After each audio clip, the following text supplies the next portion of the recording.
And I'm asking myself, what the fuck am I doing here? Ladies and gentlemen, remember when I said I might upgrade my 1190? There was always the option of getting a second bike. How I got that past the wife, look, I'll put that in another video. It involves, let me put it this way, if you see me with ripped jeans at the knees, well, that didn't come store-bought. That was ripped due to wear and tear. Okay, right. So, what are we looking at? A KTM 2016, what do they call this? Oh yes, the 690 SMC R. What does that stand for? I've got no idea. Racing. Responsibility. Sure. Okay, first impression. The dealer wants 105,000 Rand for this thing, as it is. Okay, it's a 2016 model. It's got 2,500 kilometers on the clock. I know what you're thinking. It's like, okay, so how did they get the odometer down again? Did they just tip X out a number? Yeah, to a certain degree. Look, apparently this was in storage for a long time, which never bodes well for any bike. Usually the seals go, everything degrades on the internals, the rubbers, etc. So,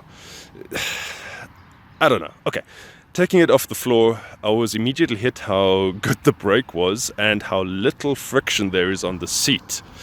I kid you not. You go fast, you go hard, you hit the brake, you slide forward. I've actually developed a little pain here from constantly sliding against the handlebar. Yeah, I know, first world problems. Shut the hell up. Okay. I don't even know where to begin here. It's old school, it's single cylinder. It backfires, just like the old KLR, but I'm guessing that's because of the SAS system. Power is actually very good, but I think there are some improvements to be said here. Okay, what else? Ergonomically, tall guys, this is a bike for you. Foot pegs for my size 13 USAs. Yeah, they're a little bit short. It's one mod I will have to do. So I'm basically always covering this if I'm sitting down. Bike comes with an Akropovic, insert removed. It's loud, ladies and gentlemen. It is loud. I would like to put the baffle back, but c'est la vie. Tires are pretty damn excellent. Rear brake is to be expected. It's got ABS, which is always nice. Let's put it this way. You get on a bike, does it speak to you? Yeah, the inner hooligan in me definitely says this is a nice thing. But the inner hooligan only gets you so far before the smile fades and you're faced with the difficult reality that you've paid 105k for essentially a single cylinder that's 2 years old. And in my mind, there are a lot of cons, and I'm going to go through them because I'm a pessimistic and narcissistic bastard. So, let's go through it. The engine. It's a single cylinder, and bearing in mind I rode the Husky 701, the Enduro version. It is basically the same engine with another counterbalancer shaft. And that thing does not put out as many vibrations as this thing. I mean, even in idle, okay, these mirrors are crap, but it looks like you're churning butter. As soon as you go to speed of about 100 kilometers, everything, it looks like you're on PCP or LSD. Everything loses its focus. Yeah. The vibrations are so bad you feel them. You feel them in the handlebars. You feel them in the foot pegs. You feel them... Actually, that's a positive point. That's not a negative point. Any young ladies wanting to try motorcycles for the first time, this is your bike. You just have to lean forward a little bit and vibrations, good vibrations all the fucking way. For men, it'll put your testicles to sleep. Yeah. Heat of the single cylinder. It's manageable. But I can imagine in summer this thing is going to roast some chestnuts. No, actually that's some pants nuts. Chestnut. No, oh, never mind. Heat shields look okay. It's alright. Chain's easy. They polished it up nicely. Okay. They went a bit overboard with the polish grease. Good thing I didn't corner hard. That could have ended badly. What else? Foot pegs. This is odd. Why? These must be aftermarket. And pretty shit quality. But they don't even flick back. Oh, yay. Okay, previous owner was a numbskull. Seriously? Okay. What else? Fuel tank sits in the back, protected by this lovely flap. It needs a tail tidy. Although, if I look at it correctly, tail tidy would put everything here, which means it would melt the indicators. Design flaw, but that's KTM. Okay, come on, Patrick. Think positive. It corners like very good. Holy shit, you're really scraping the barrel today. No, it's one of those bikes where you can really scrape the knee. There is a lot of grip, and I wasn't even pushing it. I was just amazed how easy it is to flick it left, right. But that's what you'd expect from a supermoto. Wind protection, there shouldn't be any, but this is an aftermarket screen, so it's actually not bad. I have noticed that the front gets light very quickly. Wheelie alert. ABS, there's no traction control or anything, so full hooligan mode is active all the bloody time. Let's come back to the engine. Vibrations galore, yes. It doesn't idle smoothly either. It sometimes misses a beat.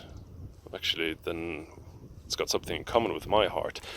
Health issue, not to talk about it. Vibrations, heat, doesn't idle properly. Starting, oh fuck it. Seeing we're doing a review, let's start the fucker. Oh, here we go. 2,500, nearly. You got a temperature gauge, fuel. No, wait, you don't have a fuel gauge.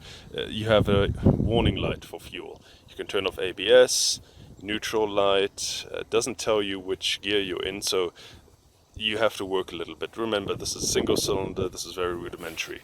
Probably the last of the singles for a long time. That's not true, Husky 701. So, okay, look, very rudimentary, but you still get a lot. You even get a rev meter, so tops KTM for that. Let's start. Are we in neutral? Yes, we are. Oh, before we start, the switch gear. You can buy this on AliExpress for $2. It's cheap. But at least you get a hydraulic clutch, that, and the standard KTM. Not to be updated anytime soon.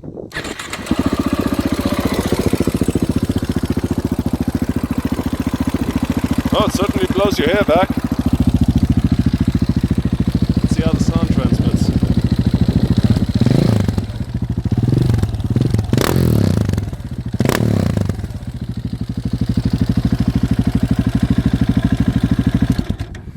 Okay, that's gonna wake the neighbors.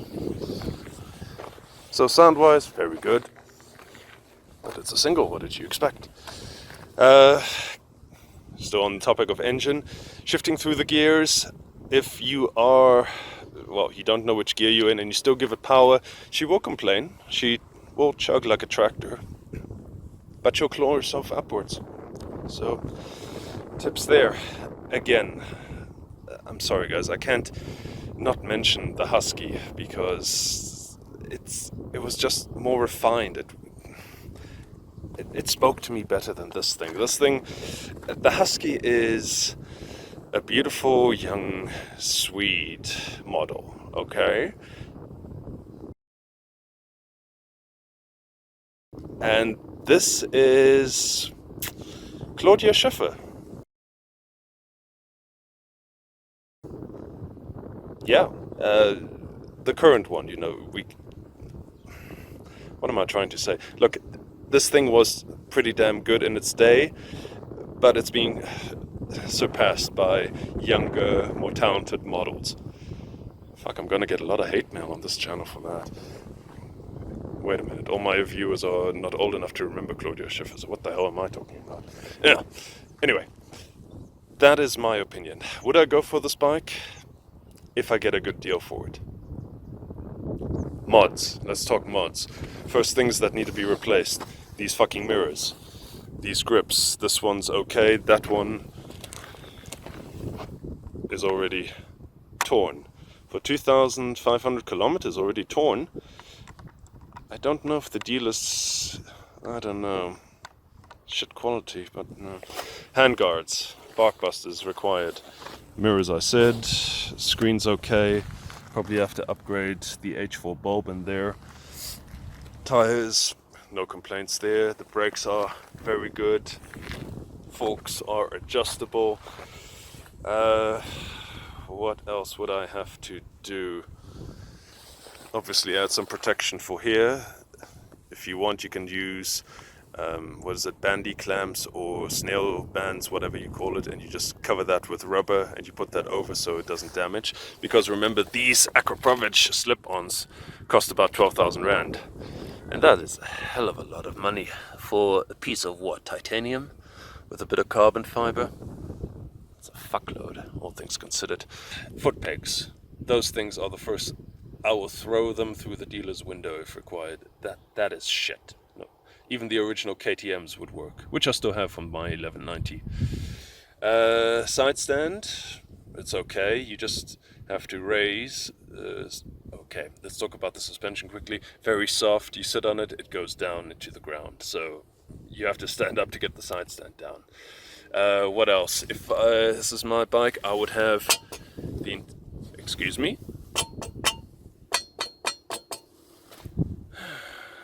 Okay, you can expect that to happen from a single cylinder with a lot of vibration. Anyway, I would take this exhaust off, have it ceramic coated. Same goes for the heat shields. Maybe get the pipe done black. Actually get everything done black. Ceramic coat the hell out of it. Fuel tank, maybe get an aftermarket one or an extra range, but maybe not necessary for supermoto. Yeah, brake pedals 100%. What else? How's the radiator guard? It's plastic. Should actually be upgraded to something metal as well. And hold on. What the fuck? That's inside. Jesus, okay, so this thing has been standing for a long time. I've never seen brake fluid go like that. What is this? Oh, it must be a Harley-Davidson wind flap. Yeah. Okay, other mods I would definitely do. The airbox needs to go. That is a catastrophic design. You've got an open pipe and such a restrictive airflow. Plus, I'm guessing that's why it idles so badly, because it probably hasn't got a new ECU map on. So it's all small things, ladies and gentlemen. If I were to buy for this bike for 105k, I would probably have to spend another 20k to get her how I like her. So 120,000. A brand new Husky 701 costs 141,000. But any modifications there, the warranty goes out of the door. Shit, this is a difficult decision, actually. I don't know, kid. Let's take you for another spin. Maybe you can change my mind. Rattle my balls off. Right. So, I jumped on it, because that's what you do on motorcycles, you ride them. And I took her for another stint, about 10-12 kilometers. Can I help you? This is Lila. She's a Shar-Pei, and she makes me feel absolutely great about myself because she's got more wrinkles than I do. Isn't it, girl? Yeah, she's a good girl. And the final verdict was, I would have taken the bike, but not at 105k. Told the dealer the same stuff. Said 105k, 2016 model. A lot of small issues. Oh, by the way, I found that the handlebar the bike had been dropped. And on the left-hand side, the handlebar was actually bent slightly. You had to be German to notice it. So I told him 105, no way. I told him for 80,000 I'd pay cash and I'd take it off his hands because I would have to spend at least up to 20,000 just to get it right. For example, the bars with a vibration dampener. You don't understand. The vibrations are horrendous. I took the bike for about a 4-kilometer stint on the highway, weaving through traffic, 120, 140 kilometers an hour. Ladies and gentlemen, it only took a few kilometers. Once I got off that bike at the dealer, I was glad, okay? It had wrecked me slightly. I say wrecked. The vibrations were... You know when you get off a ship onto dry land and you still feel like you're on a ship? That was it. That's the vibration I felt. Compared to the Husky 701 Enduro I rode, no. It's so much better. The KTM, look, I'm sure it was a great bike during its day, but once you've ridden newer models where they sorted this stuff out, even singles, there's no way to justify 105,000 Rand. And in fact, once I got on Old Faithful here, I suddenly realized how pampered I am. I mean, the gear shift on the 690. First, sure, no problem. Second, there's no click, there's no audible nothing, so that was the most used gear by the sound of it, probably for wheeling all the shit. But you had no idea if you had gotten in second or were just in neutral. It was...